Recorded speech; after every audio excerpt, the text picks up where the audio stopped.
ತಿಮರೋಡಿಗೆ ಶಸ್ತ್ರಾಸ್ತ್ರದ shock ಮತ್ತೆ ಬಂಧನ ಭೀತಿಯಿಂದ ಎಸ್ಕೇಪ್ ಆಗಿದ್ದಾನೆ.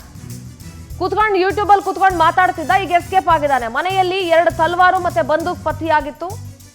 ನಿರೀಕ್ಷಣಾ ಜಾಮೀನು ಕೋರಿ ತಿಮರೋಡಿ ಅರ್ಜಿಯನ್ನ ಸಲ್ಲಿಸಿದ್ದಾನೆ ದಕ್ಷಿಣ ಕನ್ನಡ ಜಿಲ್ಲಾ ಕೋರ್ಟ್ಗೆ. ತಿಮರೌಡಿಯಿಂದ ಅರ್ಜಿ ಸಲ್ಲಿಕೆಯಾಗಿದೆ. ಇವತ್ತು ಅರ್ಜಿಯ ವಿಚಾರಣೆ ನಡೆಯುತ್ತೆ. ನಿರೀಕ್ಷಣಾ ಜಾಮೀನು ಸಿಗುತ್ತಾ ಇಲ್ವಾ ಅನ್ನೋದು ಗೊತ್ತಾಗಬೇಕಾಗಿದೆ. ಈಗ ಆಲ್ರೆಡಿ SIT ಅಧಿಕಾರಿಗಳು ಆತನನ್ನ ಹುಡುಕ್ತಾ ಇದ್ದಾರೆ, ಪೊಲೀಸರು ಆತನನ್ನ ಹುಡುಕ್ತಾ ಇದ್ದಾರೆ. ಬಂಧನ ಭೀತಿಯಿಂದ ಎಸ್ಕೇಪ್ ಆಗಿದ್ದಾನೆ. ಮಾಡಬಾರ್ದು ಮಾಡಿದ್ರೆ ಏನಾಗಬೇಕೋ ಅದೇ ಆಗುತ್ತೆ ಅನ್ನೋದಕ್ಕೆ ಇದೇ ಸಾಕ್ಷಿ.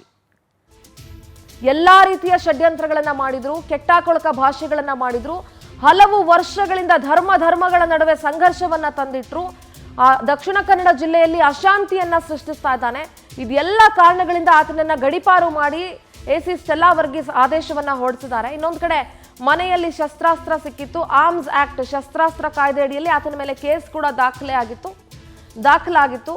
ಈಗ ಎಲ್ಲಿ ಬಂಧಿಸ್ಬಿಡ್ತಾರೋ, ಎಲ್ಲಿ ಅರೆಸ್ಟ್ ಮಾಡಿಬಿಡ್ತಾರೋ ಅನ್ನೋಂಥ ಭೀತಿಯಿಂದ ಎಸ್ಕೇಪ್ ಆಗಿದ್ದಾನೆ. ಎಸ್ಕೇಪ್ ಇನ್ ದ ಸೆನ್ಸ್ ತಲೆ ಮರೆಸ್ಕೊಂಡು ಹೋಗಿದ್ದಾನೆ. ಎಲ್ಲಿ ಹೋಗಿದಾನೋ, ಎಲ್ಲಿ ತಲೆ ಮರೆಸ್ಕೊಂಡಿದ್ದಾನೋ ಗೊತ್ತಿಲ್ಲ. ಆದರೆ ಪೊಲೀಸರು ಮಾತ್ರ ಆತನನ್ನ ಹುಡುಕ್ತಾನೆ ಇದ್ದಾರೆ. ನಿರೀಕ್ಷಣಾ ಜಾಮೀನಿಗೆ ಅರ್ಜಿಯನ್ನ ಸಲ್ಲಿಸಿದ್ದಾರೆ. ಇವತ್ತು ವಿಚಾರಣೆ ಕೂಡ ಬರುತ್ತೆ. ನಮ್ಮ ಪೊಲಿಟಿಕಲ್ ಕರೆಸ್ಪಾಂಡೆಂಟ್ ಆನಂದ್ ನೇರ ಸಂಪರ್ಕದಲ್ಲಿ ಜಾಯ್ನ್ ಆಗ್ತಾ ಇದ್ದಾರೆ ಧರ್ಮಸ್ಥಳದಿಂದ. ಆನಂದ್, ಸಾಕಷ್ಟು ಡೆವಲಪ್ಮೆಂಟ್ ಆಗ್ತಾ ಇದೆ. ಒಂದ್ ಕಡೆ SIT ಅಧಿಕಾರಿಗಳು ತನಿಖೆಯನ್ನ ತೀವ್ರಗೊಳಿಸ್ತಾ ಇದ್ದಾರೆ, ಇನ್ನೊಂದ್ ಕಡೆ ತಿಮರೋಡಿಗೆ ಗಡಿಪಾರಿನ ಆದೇಶ ಆಗಿದೆ, ಮತ್ತೊಂದೆಡೆ ಬಂಧನ ಭೀತಿಯಿಂದ ಎಸ್ಕೇಪ್ ಕೂಡ ಆಗಿದ್ದಾನೆ. ಇವತ್ತು ನಿರೀಕ್ಷಣಾ ಜಾಮೀನಿಗೆ ಅರ್ಜಿಯನ್ನ ಸಲ್ಲಿಸಿದ್ದ. ಏನೆಲ್ಲ ಡೆವಲಪ್ಮೆಂಟ್ ಆಗ್ತಾ ಇದೆ ಆನಂದ್ ಧರ್ಮಸ್ಥಳದಲ್ಲಿ? ಸಿಂಧರ, ಪ್ರಮುಖವಾಗಿ ಧರ್ಮಸ್ಥಳದ ವಿರುದ್ಧ ಷಡ್ಯಂತ್ರ ಮಾಡಿರ್ತಕ್ಕಂಥ ವಿಚಾರದಲ್ಲಿ ಈ ತಿಮರೋಡಿ ಅಂಡ್ ಗ್ಯಾಂಗ್ ಏನಿದೆ, ಇವರೇ ಮಾಸ್ಟರ್ ಮೈಂಡ್ ಅನ್ನೋದು SIT ತನಿಖೆಯಲ್ಲೂ ಕೂಡ ಸಾಬೀತಾಗ್ತಾ ಇರತಕ್ಕಂಥದ್ದು. ಹೀಗಾಗಿ ಇವರನ್ನ ಗಡಿಪಾರಿ ಮಾಡಬೇಕು ಅಂತ ಬಹಳಷ್ಟು ಸಂಘಟನೆಗಳು, ಹೋರಾಟಗಾರರು ಕೂಡ ಮ್ಯಾಜಿಸ್ಟ್ರೇಟ್ ಅವರಿಗೆ ಕಂಪ್ಲೇಂಟ್ ಅನ್ನ ಕೊಟ್ಟಿದ್ರು, SP ಅವರಿಗೆ ಕಂಪ್ಲೇಂಟ್ ಅನ್ನ ಕೊಟ್ಟಿದ್ರು. ಈಗ SIT ತನಿಖೆಯನ್ನು ಕೂಡ ದಿಗ್ತಪ್ಪಿಸ್ತಕ್ಕಂಥ ಒಂದು ಪ್ರಯತ್ನಗಳನ್ನ ಮಾಡ್ತಾ ಇದ್ದಾನೆ.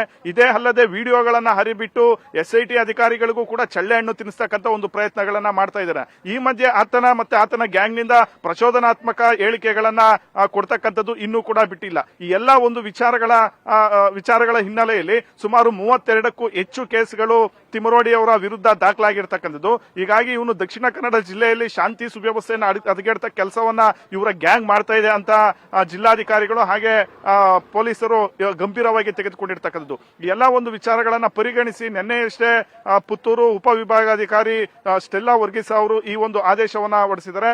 ಅಂದ್ರೆ ಸೆಪ್ಟೆಂಬರ್ 20ರಂದೇ ಆದೇಶವನ್ನ ಹೊರಡಿಸಿ ಕೂಡಲೇ ಆತನನ್ನ ಗಡಿಪಾರು ಮಾಡಬೇಕು, ರಾಯಚೂರಿನ ಮಾನ್ವಿಗೆ ಗಡಿಪಾರು ಮಾಡಬೇಕು ಅನ್ನೊಂದು ಆ ಮಹತ್ವದ ಒಂದು ಆದೇಶವನ್ನು ಕೂಡ ಹೊರಡಿಸಿದ್ರು. ಆದ್ರೆ ಈಗ ತಿಮರೋಡಿ ಎಲ್ಲೂ ಕೂಡ ಕಾಣಿಸ್ತಾ ಇಲ್ಲ, ಎಸ್ಕೇಪ್ ಆಗಿದ್ದಾನೆ. ತಮ್ಮ ಫೋನ್ ಅನ್ನು ಕೂಡ ಸ್ವಿಚ್ ಆಫ್ ಮಾಡ್ಕೊಂಡಿರ್ತಕ್ಕಂಥದ್ದು. ಈ ಕಡೆ SIT ಅಧಿಕಾರಿಗಳು ಕೂಡ ಚಿನ್ನಯ್ಯಗೆ ಹಣ ವರ್ಗಾವಣೆ ಕೇಸಲ್ಲಿ ಅವರ ಆಪ್ತರಿಗೆ ನೋಟಿಸ್ ಕೊಟ್ಟು ವಿಚಾರಣೆಗೆ ಕರೀತಾ ಇದ್ದಾರೆ. ಅವರ ಆಪ್ತರು ಕೂಡ ನವರಂಗಿ ಆಟಗಳನ್ನ ಆಡ್ತಾ ಇರತಕ್ಕಂಥದ್ದು. ಮತ್ತೊಂದು ಕಡೆ ತಿಮರೋಡಿ ಅವರು ತಮ್ಮ ನಿವಾಸದಲ್ಲಿ ಅಕ್ರಮವಾಗಿ ಶಸ್ತ್ರಾಸ್ತ್ರಗಳನ್ನ ಇಟ್ಕೊಂಡಿದ್ದಾನೆ ಅನ್ನೋ ವಿಚಾರಗಳು ಕೂಡ ಬೆಳಕಿಗೆ ಬಂದಿತ್ತು.